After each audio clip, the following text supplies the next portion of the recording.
Allahumma tawil murahum wa sayyidahum wa nawir qulubahum barakatil Fatihah. A'udzu billahi minasyaitonir rajim. Bismillahirrahmanirrahim. Alhamdulillahirabbil alamin. Maliki yaumiddin iyyaka na'budu wa iyyaka nasta'in. Shiratal ladzina an'amta 'alaihim ghairil maghdubi 'alaihim. Amin. Selamat pagi Mas dan Mbak semua. Yang akan kita bahas sangat singkat di sebaran judul, yaitu tentang PRA dan RRA. Nah, sebelumnya bagi mas-mas dan mbak-mbak materi bisa mengumpulkan paper terlebih dahulu.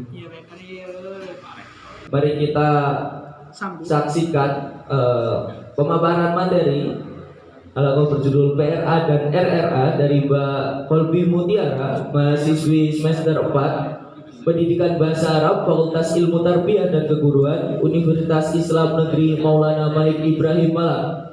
Kepada Mbak Kolbi Mutiara, waktu dan tempat kami persilahkan. Waalaikumsalam warahmatullahi wabarakatuh.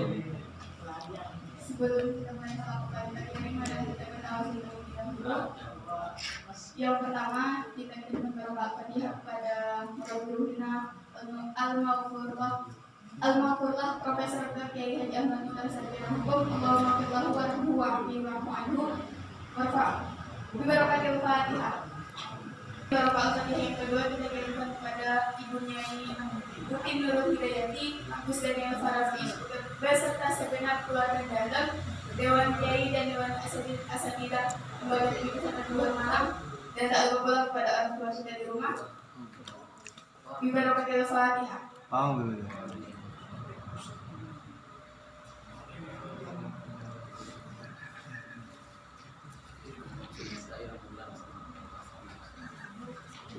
Sebelumnya saya membacakan Asmaul Husna terlebih dahulu. Mohon kalau ada yang lupa atau salah dibagi. Bismillahirrahmanirrahim. As'aluka ya man fawqa la ilaha illa huwa ar-rahmanir-rahim. Al-Malikul Quddus Salamul Mu'minul Muhaiminul Azizul Jabbarul Mutakabbir. Al-Khaliqul Bari'ul Musawwirul Ghaffarul Qahharul Wahhabul Fatahul Fatahul Alimul Qadir. Al-Basitul Qafidur Rahmanul Murqibul Mujibul Wasil Halim Majidul Majidul Jahid.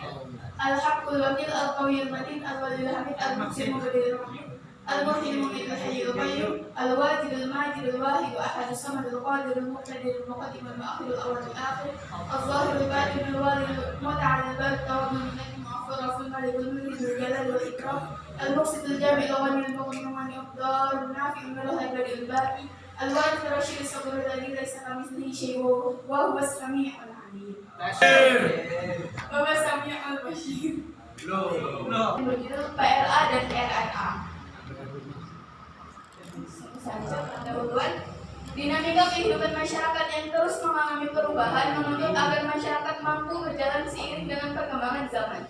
Kemampuan masyarakat dalam mengelola sumber daya yang dimiliki berpengaruh terhadap pembangunan dan perkembangan suatu bangsa. Nah, pembangunan sendiri bertujuan untuk memfasilitasi masyarakat dalam merencanakan dan mengelola sumber daya yang dimiliki di suatu desa, sehingga masyarakat mampu dan mandiri dalam hal ekonomi, ekologi, dan sosial. Dalam upaya melaksanakan pemberdayaan masyarakat, diperlukan metode yang melibatkan masyarakat secara efektif untuk menumbuhkan rasa memiliki terhadap program yang difasilitasi pemerintah. Nah, salah satu metode yang digunakan ini adalah PRA dan RRA. Ini yang paling umum digunakan. Next slide. Lalu apa itu RRA?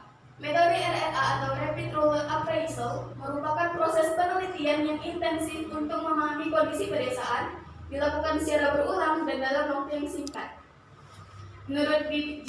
James, pada tahun 1995, metode RRA atau Rapid Rural Appraisal merupakan pengamatan yang dilakukan oleh 2 atau lebih peneliti, sehingga penelitian dapat dilakukan dengan waktu yang singkat.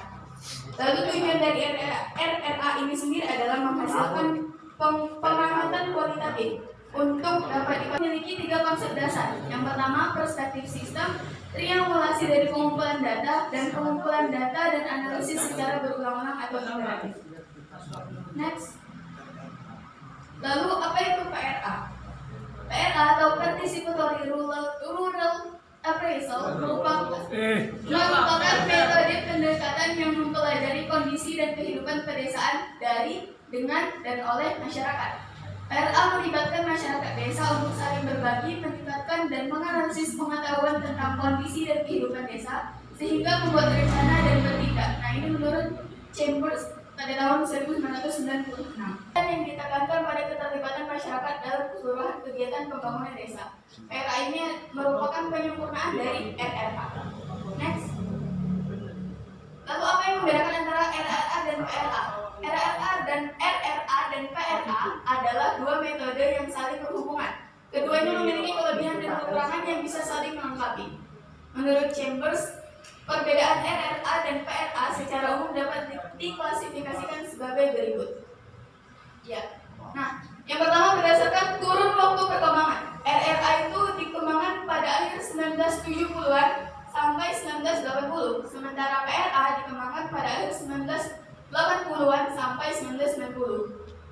Lalu dari kriteria inovator atau pihak yang mengembangkan, RRA dikembangkan oleh lembaga pemerintah atau perguruan tinggi, ya, misalnya ada mahasiswa yang mau PKL, nah itu dengan metode RRA, karena kan waktu PKL sendiri itu kan singkat, makanya tadi kenapa RRA ini memakan waktu yang lebih singkat. PRA itu inovatornya adalah organisasi non pemerintah, jadi memang kayak organisasi yang bergerak di bidang-bidang sosial. Selanjutnya yang ketiga berdasarkan pengguna utama, RRA itu pengguna utamanya adalah lembaga donor atau perguruan tinggi. Kalau PRA itu organisasi non pemerintah atau badan-badan teknis pemerintah. Berdasarkan kriteria potensi informasi, RRA berdasarkan pengetahuan komunitas lokal, sedangkan PRA mengembangkan kemampuan komunitas lokal. Nah, kalau RRA ini informasinya itu hanya sekedar mencari tahu pengetahuan dari masyarakat itu sendiri, sedangkan kalau di PRA itu masyarakat dilibatkan seperti itu.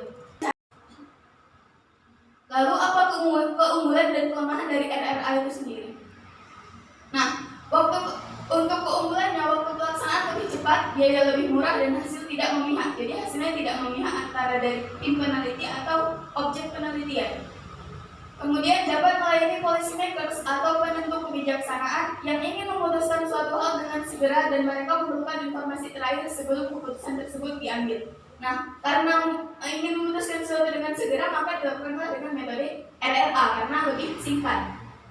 Selanjutnya yang ketiga, mampu memonitor dan mengevaluasi proyek atau program pembangunan. Mampu melakukan identifikasi dan mendiagnosa masalah atau isu baik di bidang penelitian maupun perencanaan. Dapat membantu dalam pemecahan cara penyebaran teknologi serta mengakomodasi keinginan masyarakat sebagai pengguna teknologi. Jadi, singkatnya keunggulan dari RRA ini adalah kita punya bahan atau kita punya informasi yang kita dapatkan secara singkat tapi dinilai cukup valid untuk bisa menginterpretasikan data yang sebelumnya sudah dikumpulkan seperti itu. Kemudian reliabilitas dan validitas informasi dikumpulkan secara cepat dan lebih menonjolkan expert judgment peneliti. Jadi peneliti itu cuma sekedar melakukan wawancara singkat atau hanya dengan stakeholder atau pemangku kebijaksanaan di desa tersebut tanpa bertanya kepada masyarakat sekitar gitu ya, atau mungkin hanya 1-2 masyarakat. Jadi dari situ peneliti sudah hanya menonjolkan expert judgment-nya atau peneliti itu mengandalkan apa yang dia pikir terhadap masyarakat di desa tersebut. Kelemahan selanjutnya adalah tidak mampu mengungkapkan data kuantitatif karena tadi tidak digunakan metode sampling.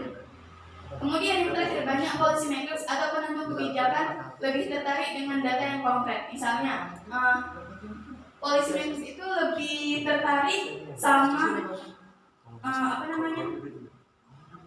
sama fakta bahwa suatu teknologi itu udah diadopsi oleh masyarakat sebesar 70% misalnya, tanpa dia mau cari tahu bagaimana proses peningkatan adopsi teknologi itu sendiri. Next, itu benar-benar melibatkan semua kelompok masyarakat dan dengan kita dilibatkan, kita kan tentu punya rasa tanggung jawab. Wah, aku ikut dari awal, berarti aku harus sampai selesai gitu. Jadi rasa tanggung jawabnya itu lebih besar dari masyarakat untuk dia terlibat dalam proses pembangunan. Sementara nah sebenarnya kenapa metode ini bisa muncul itu karena dinilai beberapa proyek pembangunan itu tidak berjalan karena masyarakat sendiri menolak gitu kan.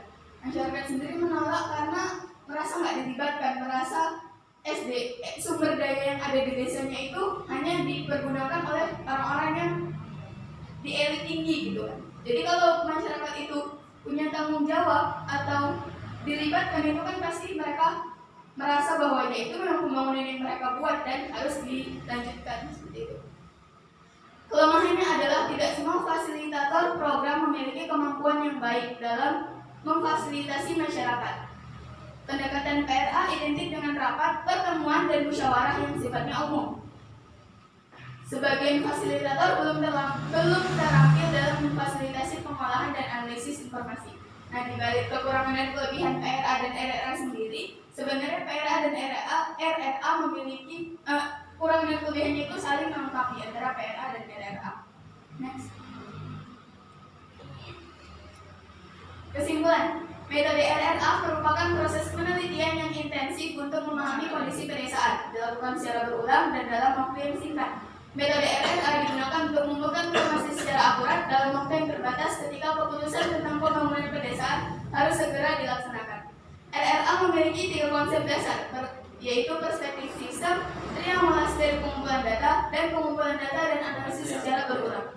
PRA adalah metode pendekatan yang mempelajari kondisi dan kehidupan pedesaan dari, dengan, dan oleh masyarakat. Berbeda dengan RRA, masyarakat desa yang dilibatkan dalam PRA memainkan peran yang lebih besar dalam pengumpulan informasi, analisis data, dan pengembangan intervensi. Konsep dasar penanganan PRA adalah pendekatan yang ditekankan pada keterlibatan masyarakat dalam seluruh kegiatan. Ya, mungkin ini saja materi halaman yang bisa saya bawakan pada kesempatan pagi ini. Lebih dari kurangnya mohon dimaafkan. Allahumma fil aqwam barik. Wassalamualaikum warahmatullahi wabarakatuh. Wassalamualaikum warahmatullahi wabarakatuh. Waalaikumsalam. Sudah tahu kan apa itu PRA dan RRA? Apa tadi PRA? Participatory Rural Apprehension. Oke, selanjutnya mari kita saksikan penampilan pemaparan materi halakoh dari Mas Khotibul Umar Said, mahasiswa semester 4 Pendidikan Ekonomi, Fakultas Ekonomi Universitas Negeri Malang. Kepada Mas Khotibul Umar, waktu dan tempat kami persilakan. Sallallahu Nabi Muhammad.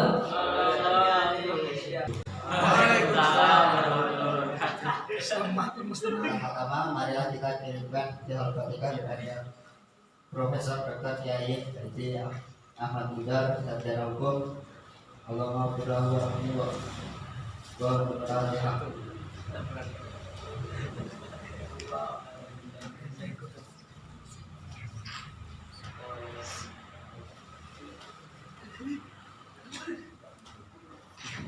Yang kedua, marilah kita kirimkan Al-Fatihah kepada Bunya Ika, Bu Hidayati dan Gus Daniel Al-Farabis dan segenap Dewan Kiai dan Asatidzah Al-Fatihah. Mari teman-teman, sebelum dimulai terlebih dahulu membaca Asmaul Husna bersama-sama.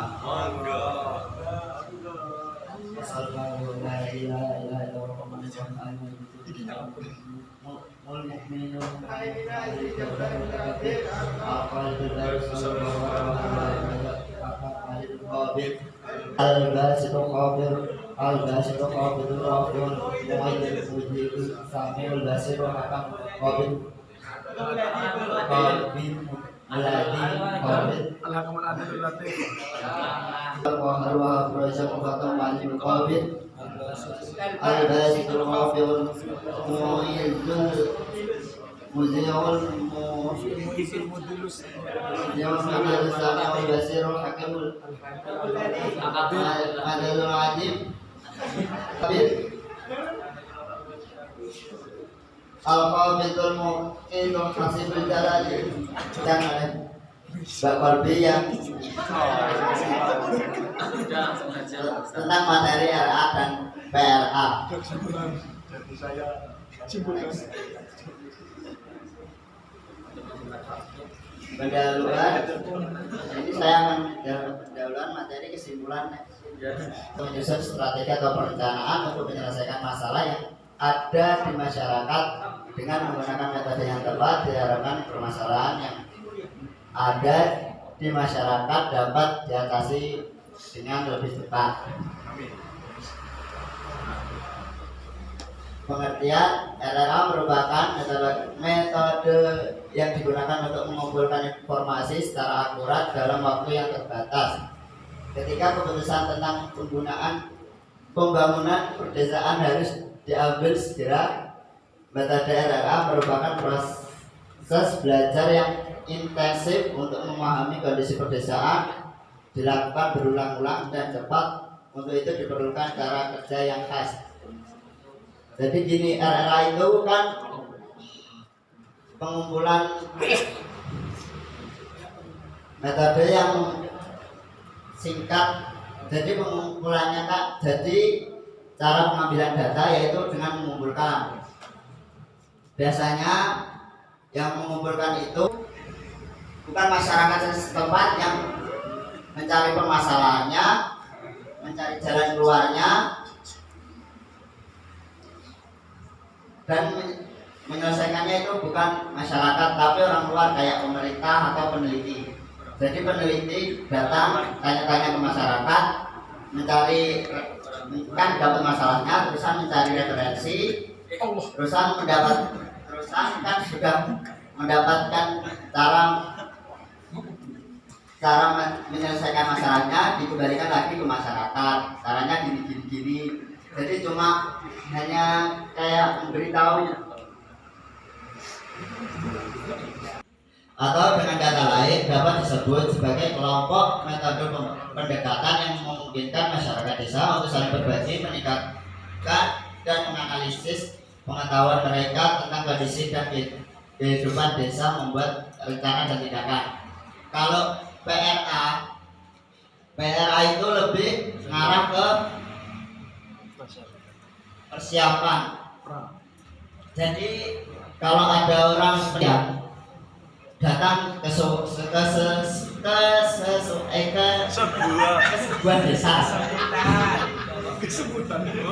sebuah desa itu melakukannya ke pelatihan kan, desa ini kurangnya apa, terus dilatih apa, agar masyarakat itu mandiri bisa menyelesaikan masalahnya sendiri.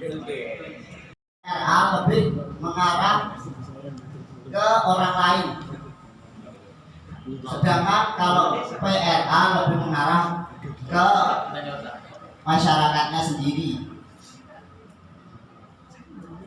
Di samping segala keunggulan yang dimiliki RRA dan PRA, terdapat kelemahan-kelemahan yang dimiliki metode ini. Jika penelitian dilakukan dengan tergesa-gesa, cakupan area penelitian yang terlalu sempit dan kemungkinan tidak keberhasilannya peran fasilitator yang dimainkan oleh profesional atau peneliti selaku orang luar, serta kesiapan masyarakat serta untuk melakukan perubahan. Ini yang lebih recommended RRA. Sekian, terima kasih. Sesi tanya jawab untuk mas-mas dan mbak-mbak yang mungkin bingung dari pemaparan materi tadi dan banyak pertanyaan, monggo ditanyakan. Dua pertanyaan dari mas-mas, dua pertanyaan dari mbak-mbak, monggo. Iya. Saya ingin bertanya kepada Mbak saja ya.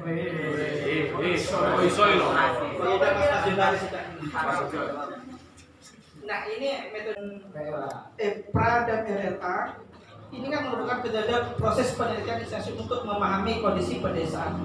Maksudnya ini penelitian yang bagaimana gitu kan? Saya kan tidak terlalu memahami metode ini, dan baru saya dengar metode pra dan RRA ini. mungkin bisa dijelaskan bagaimana metode penelitian yang akan dilakukan di desa itu bagaimana gitu. Karena bisa diperjelas gitu kan, saya kan masih belum memahami betul metode ini. Terima kasih. Assalamualaikum. Oke, terima kasih disampaikan kepada mas-mas yang bertanya. Mungkin dari mas-mas dan mbak-mbak lain ada yang ingin ditanyakan lagi, monggo. Kalau kita menulis tentang penelitian itu kan ada jenisnya yang kualitatif dan kuantitatif ya. Biasanya kalau kualitatif ini larinya nanti ke sosiologis, kalau kuantitatif ini larinya apa? Hitung-hitungan gitu ya. Gitu. Nah ini apakah sistem penelitian PRA dan RRA ini nantinya hampir sama dengan sistem sosiologi, cara penelitiannya, metodenya itu bisa menggunakan wawancara dari masyarakat, dari survei masyarakat, atau perbedaannya ini apa? RRA dan PRA ini dengan metodologi sosiologis. Ya. Itu kan nanti melibatkan, misal yang tadi melibatkan masyarakat, itu apakah setelah pembangunan itu berhasil atau perkembangan di desa tersebut berhasil, atau apakah ada laporan atau tindak lanjut seperti apa yang akan dilakukan oleh peneliti tersebut? Dan yang kedua adalah peneliti yang kontribusi masyarakat yang dilibatkan di situ itu adakah dana atau sejumlah dana yang digunakan untuk proses penelitian tersebut, dan itu dapatnya dari pure dari peneliti atau melibatkan seperti kontribusi masyarakat juga seperti itu. Terima kasih.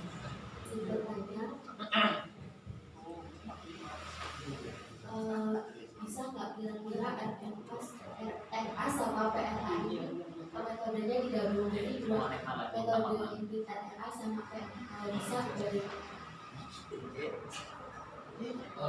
Kurang terdengar Mbak, jadi mas monggo di yang lebih keras. apa bisa nggak kira-kira metode RRA sama PRA ini digabung jadi metode hibrid antara RRA dan PRA? Kalau bisa itu bagaimana?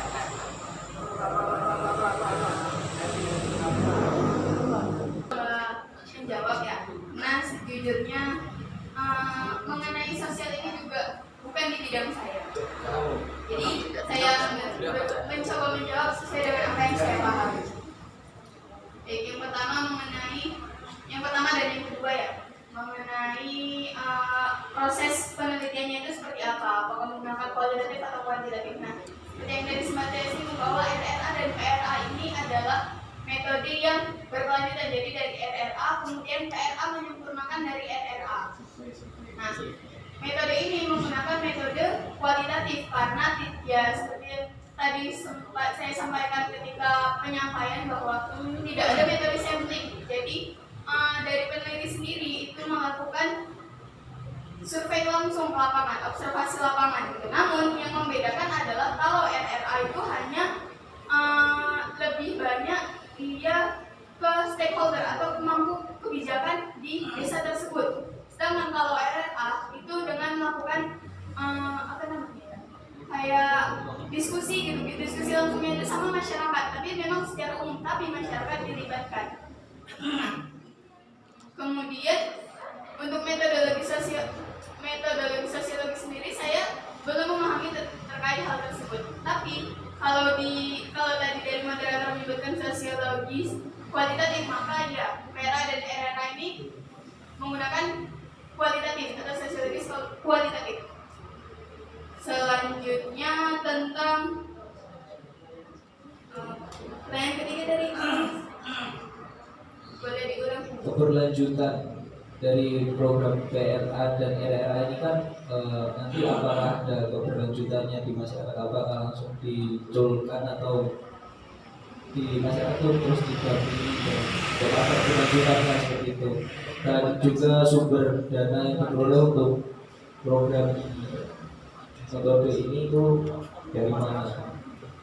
Baik, mengenai keberlanjutannya itu tadi saya sampaikan di hasil jangka panjang antara perbedaan PRA dan RRA. Kalau yang RRA itu hasil jangka panjangnya hanya rencana-rencana, proyek-proyek dan publikasi. Makanya ini dilakukan oleh perguruan tinggi ataupun badan-badan pemerintah, gitu. Badan-badan pemerintah yang memang mau survei. Tapi lebih banyak kalau di jurnal-jurnal yang sudah saya temukan itu lebih banyak dilakukan oleh perguruan tinggi.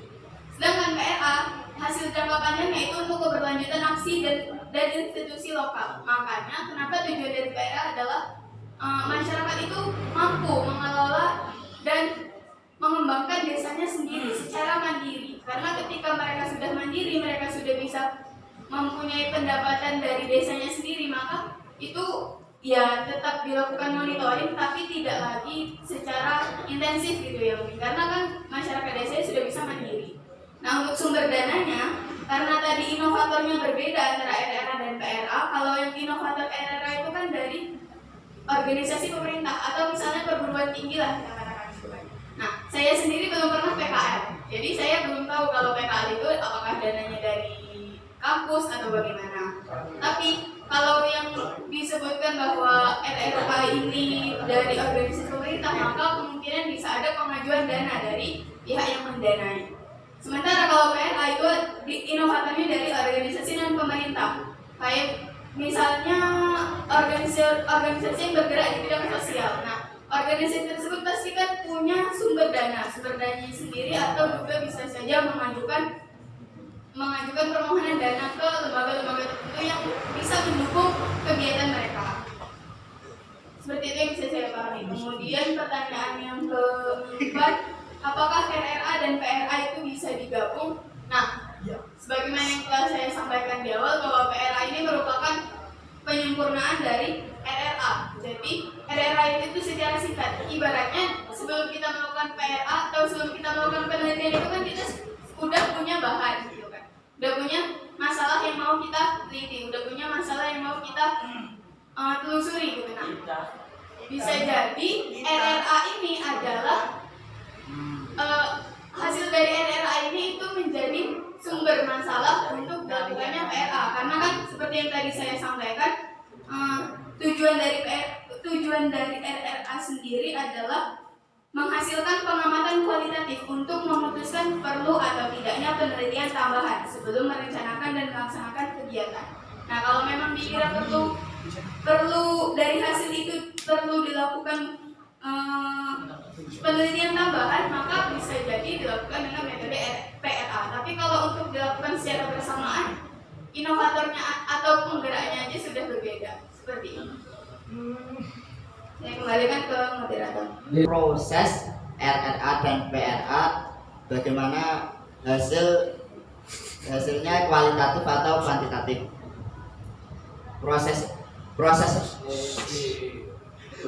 Proses RRA itu kan dilakukan oleh peneliti. Jadi peneliti itu datang ke sebuah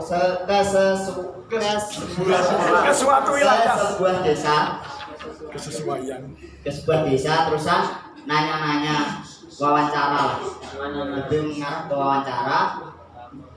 Setelah itu kan permasalahannya dapat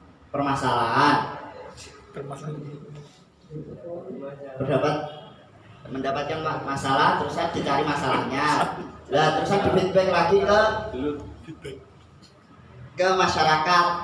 Jadi diberikan masukan atau kebijakan. Kalau PRA itu ya hampir sama, tapi bedanya ada sistem pelatihan atau musyawarah bersama sih.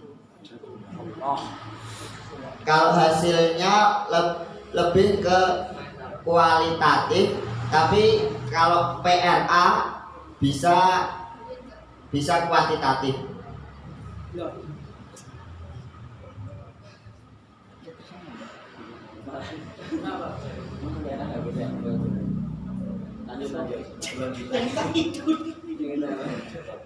Pertanyaan dari Mbak yaitu yang keberlanjutan